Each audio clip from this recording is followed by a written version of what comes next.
starts about the same, with Peter awkwardly doing a presentation on his project with Dr. Connor's magnetic generator. Peter tries to present the project, but Dr. Whitman shoots this down and rants to the class of how weak he thinks the idea is and how he thinks Peter has a lazy tongue. And this time, he even yells at Hank McCoy for dropping his pen. Peter tries to continue, but Whitman keeps talking over him. One of Osborn's bodyguards walks in and requests for somebody. Dr. Whitman gets up hoping that it's him, but it's for Peter once again, which makes his face drop. The room besides Dr. Connors finds it suspicious that Norman keeps requesting for Peter, whom offers to finish a presentation for Peter and reassures him. We keep the scene where Peter and Harry meet for the first time entirely the same, as I do not have many major issues with it. We also keep the scene about Peter and Norman talking about Sokovia Accords mostly the same. Ant-Man in the scene will be replaced by Yellow Jacket and be attacking Captain America, Bucky, and the Wasp. And it will be reported by J. Jonah Jameson. Remember that the rest of the conversation stays the same, which leads to slow unveiling of the suits Norman had built.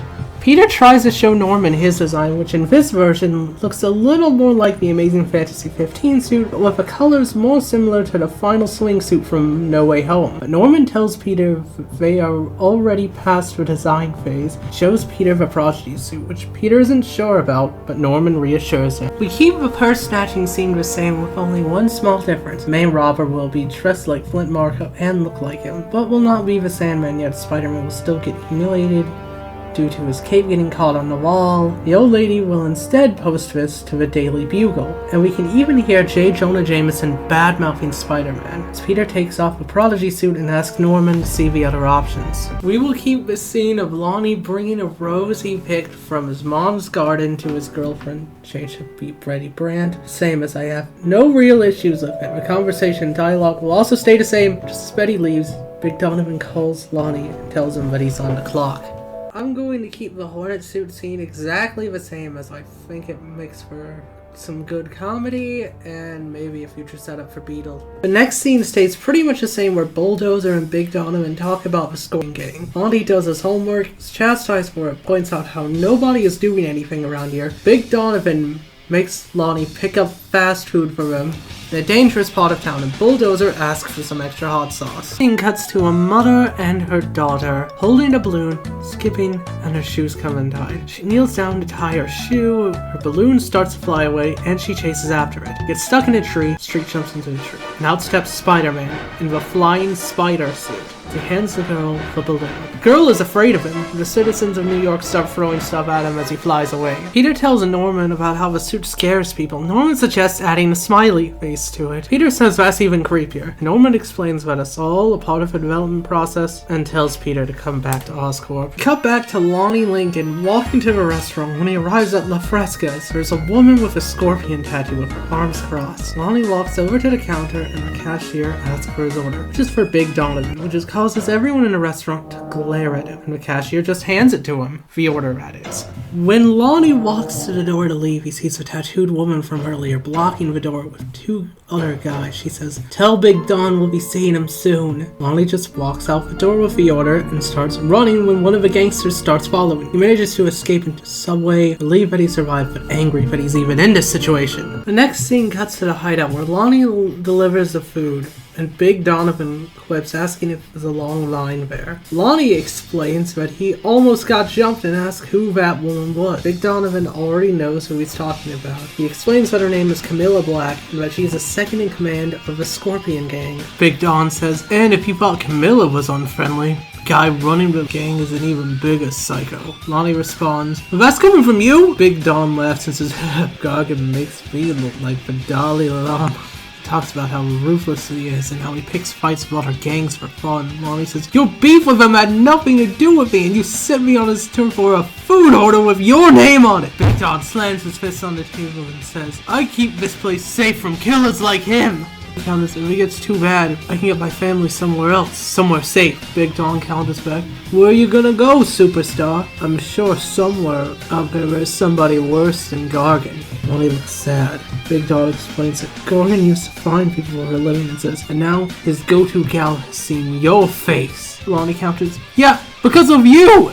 Big Don clearly doesn't care and says that Gargan knows that he rules with him, and how his appearance on the local sports page every week will make it easier for Gargan to track him. Big Don tells Lonnie he needs his gang help and let with him to at least have some protection. Lonnie clinches his presence out and says, I don't want to be lied to more, Don. Can't just use me against some pawn. Don says, after you prove your worth to me. Anyway, you gotta eat to keep your strength up, man. And hands him the food. Lonnie sighs and sets down the umbrella. Asks if Lonnie is going to finish that. Back to Oscorp with Norman looking through her ejected suit designs. Peter walks in with his mask off. Norman sighs and apologizes. The rest of Norman and Peter's conversation about New York heroes and giving back to the city mostly the same as I already like it. Peter is scared that he isn't good enough to live up to what Norman is offering him. Norman reassures him, telling him that he is the first in the next generation of superheroes. Presses a button on the wall to show Peter his next Spider-Man suit and tells him to try it on. It's cut to Spider-Man swinging through the city, his suit covered by shadow.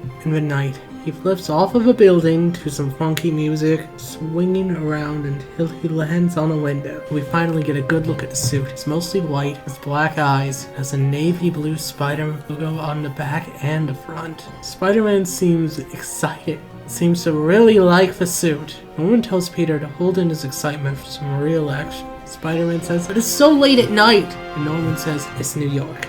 Someone is always up to something. Next scene opens with a van with a muscular man with orange hair at the wheel near a bank. Two women with pink hair and a man run out of a building, bags of money, and they load them into the back of the man's car. Man says, Lord, Alex! And the ginger man, Alex, does so. He drives off to the tune of Runaway Train by Marina V. Roxana asks Mila how the take is, and Mila says, it's enough to get whatever we want from the inventor. The man says, well, I should hope so. We have the entire NYPD after us. Roxana says, enough complaining. Stick to your role, Dimitri. Dimitri says, this is my role. I am the brains. I am the brains. Explains everyone else's role. Alex tries to claim all the roles, and Dimitri tells him to shut up and drive. They continue arguing, and they are stopped by the police. Dimitri still would have preferred doing it quietly, but Alex finds it more fun to be loud and drives forward into the police. We cut to Spider-Man swinging onto the scene, and he sees a van alerting Norman. Norman sounds busy. Spider-Man ignores it, seeing the chaos his van is causing. There's a 7-car pileup in a fire. Spider-Man swings in before making sure they're okay. We cut back to Alex, who says, now this is living! Unless we crash, Minute is dying. Cops are still on their tail. Roxana starts panicking. Mila jumps out of the van, promising to come back for them. The police continue to chase the van. Dimitri and Roxana feel betrayed, and Alex says, I guess she was a wild card, Alex says. And that he's surrounded. He stops the van. The police say, hands in the air! And Alex says, okay. So they all pull their hands in the air. Then Alex says, next time we try your quiet thing, Dimitri. And Dimitri is visibly annoyed. We cut back to Spider-Man, who is checking if anyone is still in the car. He hears a man call for help. Spider-Man sees that the man is stuck in the car between the fires and swings in through the fire, realizing that the suit is fireproof. Spider-Man says, whoa, I'm fireproof! And the man says, well, I'm not! Spider-Man pulls the door off and helps the web swing man to safety. He says, you're safe now. The man says, thanks for saving us. He says, hey, catch your breath. I'm just glad you're okay. The people call Spider-Man a hero, and Spider-Man says, I'm just your friendly neighborhood Spider-Man. Anyway, I gotta go. Stay safe! And swings off back to Oscorp. People celebrate and thank him as he leaves. I'm going to keep the scene where Peter swings in and takes off his mask and tells Norman they have a winner. And Harry figures out that Peter is Spider-Man, which is funny. Which is why I'm keeping it. We will keep a report of a gang's arrest, mostly the same, only that will be narrated by J. Jonah Jameson. Mila will be shown watching it by the dumpster. Mila walks out, her bag of money goes to a garage door, and knock. Out of the shadows, a man dressed in green and yellow and wearing a lab coat. This man is Dr. Otto Octavius. Mila smiles at Otto, says, how can I help you this fine evening? Her wicked smile soon comes to a close.